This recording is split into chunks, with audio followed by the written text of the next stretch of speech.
Guys, welcome to episode number 11 of the Derby Code Red Live, and to start off this episode, we're currently 6th in the table, 5 points clear in the playoffs with the game in hand, so there's a little bit of a cushion between us and Sheffield Wednesday, but we do play Bournemouth next, who are currently in 3rd, so it would be nice to win this game, just because obviously to get into those top 2 spaces just makes things a lot easier in terms of promotion, but Bournemouth have only lost 1 game this season, so yeah, let's go into this game straight away. Obviously in the last episode, if you did miss it, go back and watch it now.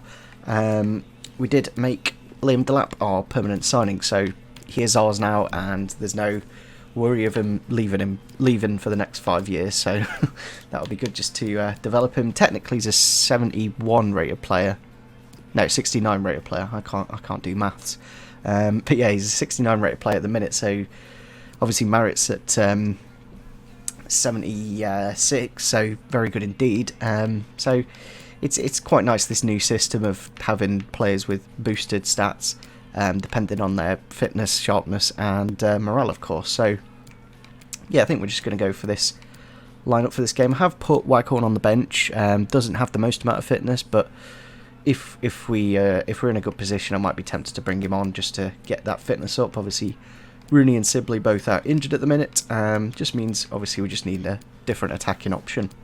60 goals then in 18 games so far. It's a very goal heavy season. Obviously we're scoring like 5 goals in a lot of games, but Bournemouth have only conceded 11 in 18, so you know it's very unlikely that we're going to score 5 in this game. Obviously they do have a pretty much a Premier League ready team. Obviously only just came down. They are playing a 5 at the back, with Begovic in goal, Jack Stacey and Rico at fullback, then Mepham, Cook and Jack Simpson, then Billing and Lerma. Really good midfielders.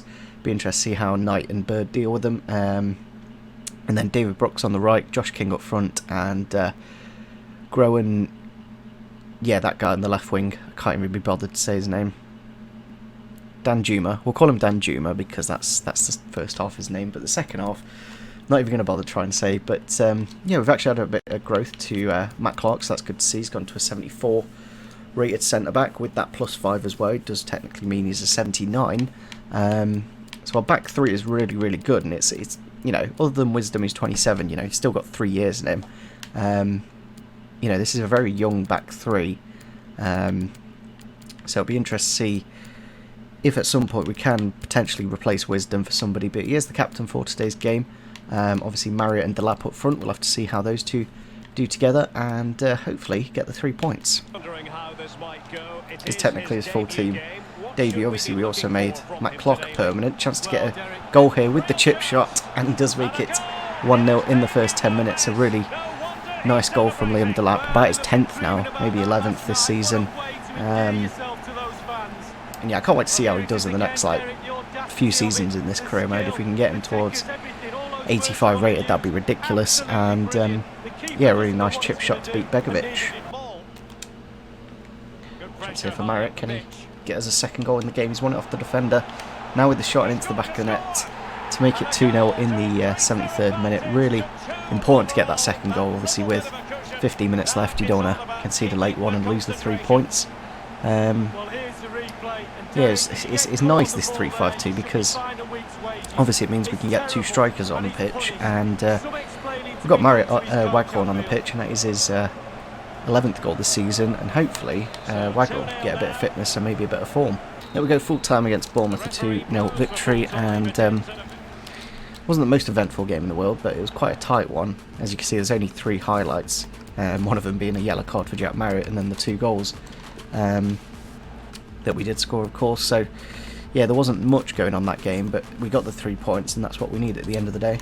Transfer here from Braga for Andre Wisdom. Again, I think the only way I want to let him go is if it's towards the 5 million mark. We might be tempted to include him in a swap deal. I've actually thought of somebody who might be quite a good idea. I think that's the former Sheffield Wednesday manager, isn't it? What's his name? So I think if we go for 4.9, there's a chance that they might accept that. They're going for 3.8. See, unfortunately that deal didn't go through for Wisdom, but I think one player that comes to mind straight away, we did play them in the last episode, was a Swansea player. and I think he'd be kind of the right level for us to sign. It's slightly achievable, and it is. Well, Ben Cabango is one of them. There's a number of players that we could potentially get. Mark Gee as well. We'll scout him, but we can't actually buy him. But the one I want is Joe Rodon. Now, I'll be interested to see what kind of rating he is and stuff like that. So, there's a few players at Swansea I wouldn't mind. But yeah, Ben Cabango or Joe Rodon for Andre Wisdom, and a swap deal wouldn't be a bad shout, just because then it's like for like. So our next game is against Cardiff City, who have actually only won 2 games this season. And if it wasn't for all their draws, they'd probably be in the relegation zone. So it's going to be interesting to see how we do against Cardiff. Obviously a very good defensive team, with Kiefer Moore up top, of course. Rooney is back from fitness, and we do need to make a number of changes due to fitness ourselves. Because the midweek fixture in then now, it means that we haven't got the fittest of team to be then for the game against Cardiff City. We've made a few changes. Obviously it's a bit of a easier game. They are towards the bottom of the table, so we've got Mike Twerrick and George Evans coming into the defence, and Dwayne Holmes at cam. Just see how he does from the start. Obviously would do with slightly better skill moves. Obviously he's only got 3 at the minute, but Rooney on the bench, Jordan Ibe as well. Probably will bring on Ibe for Whittaker because of the fitness, and also Curtis Davis. So here's the Cardiff team for today's game. Then they have got Adam Messina from Watford at left back, Sol Bamba and Sean Morrison, Smithies in goal, Bakuna, Volks Rolls, Tomlin, Josh Murphy, Osei Tutu and Gratzel up top. It's still a very good team. It's quite a surprise where they are in the table, so we're playing a bit of a weaker team, but we should still get the 3 points. Chance here for Cardiff. It's gone into Gratzel and it's into the back of the net to make it 1-0 in the first 5 minutes. Just kind of caught out of play. I tried to pick Whittaker, but it just wouldn't. The player switching again, just causing us issues, and it's a powerful strike into the near post to get Cardiff into an early lead. Slap on the edge here, goes around Morrison. Now with the shot, but saved by Smithies. And it has been a tough game against Cardiff. It kind of shows you the difficulties of the Championship. Great header and great goal. There we go. Matt Clark from the corner with the in-swinger, of course, makes it 1-1. And I might just check if Marrick's injury is there or not. It seems to have gone, but he did have an injury a minute ago. I will switch the 2 strikers.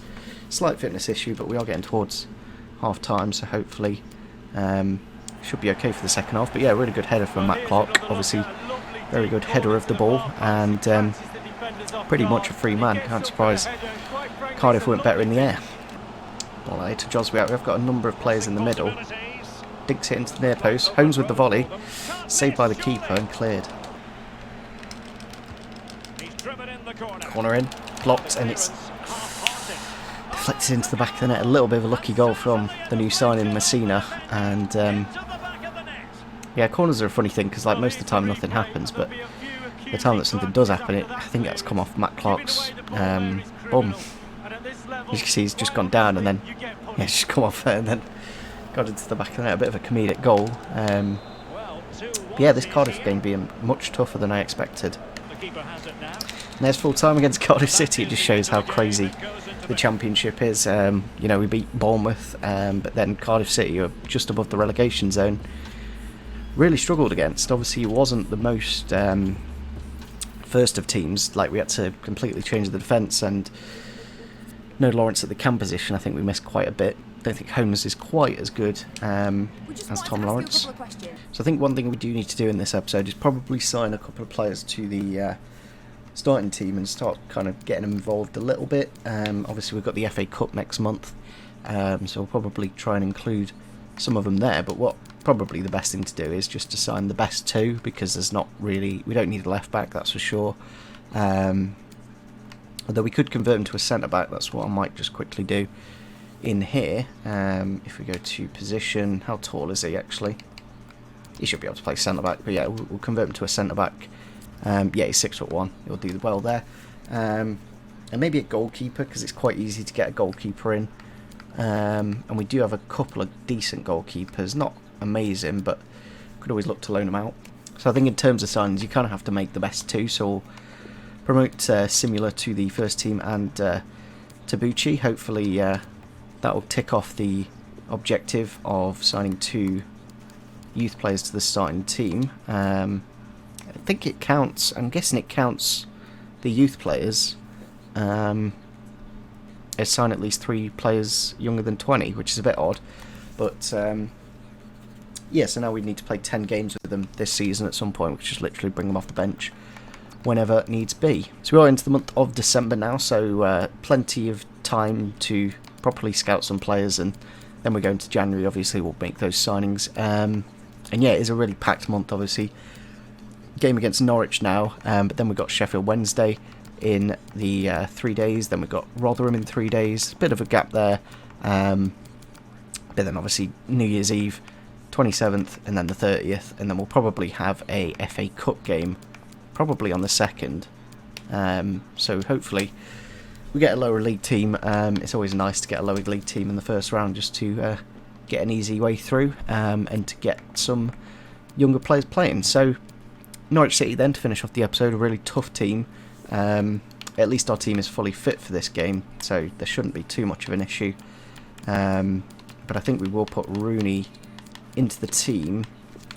Just trying to think who for. Probably Jack Marriott, because he didn't have the best of game last time, so I think we'll probably do that.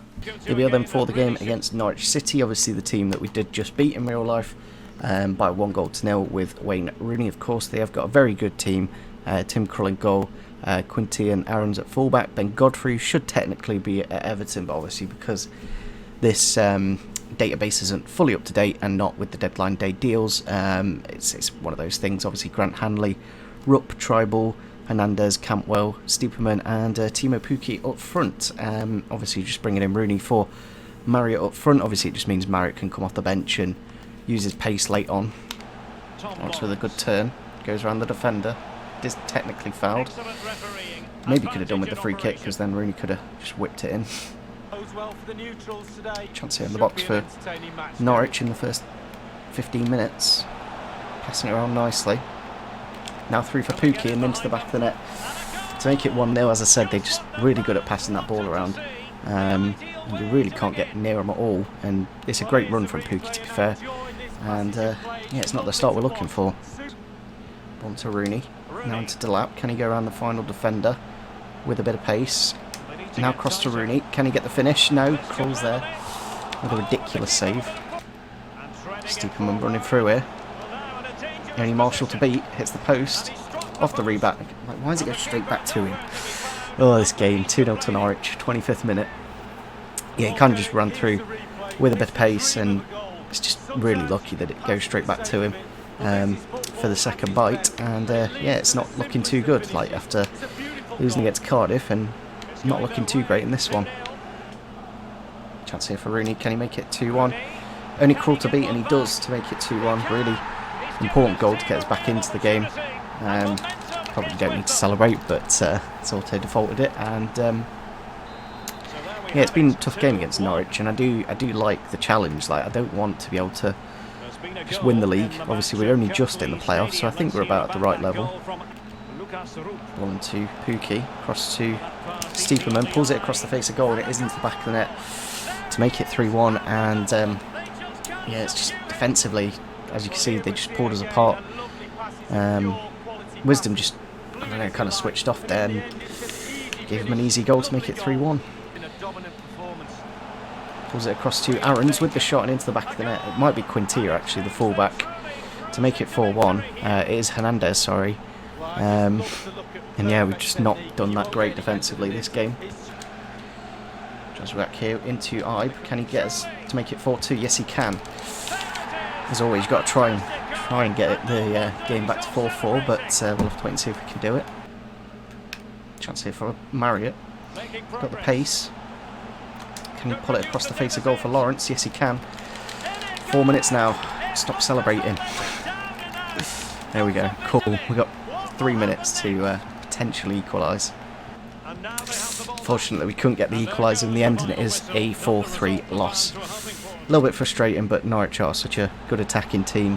One of the best in the league, of course. And I don't know what we kind of failed to do in this game. We did okay, but okay is not good enough to get points. So with that loss against Norwich, obviously they were in the top 2, so a very tough opposition. And Forest is still unbeaten after 21 games, which is kind of crazy. We do have a little bit of a cushion, 5 points between us and Sheffield Wednesday outside of the playoffs. But obviously we do need to keep that gap up, and obviously in the next episode we will play them to kick off the episode. So a good one to start off, and if we can win that game, it's I'm not saying we guaranteed playoffs, but very comfortable position. We have played some very tough opposition recently, like even Cardiff are a good team, but they've been not exactly in the right place in the table. Like Rotherham, Wickham, Luton, there should be a good 9 points from those games. Obviously we've got both Sheffield Wednesday and Norwich twice in this month, so obviously if we can beat Sheffield Wednesday in the next game, and then at the end of the month we could potentially make the gap like 12 points. So yeah, hopefully guys did enjoy this episode. Leave a like, Corinne, if you did enjoy, and see you soon. Bye.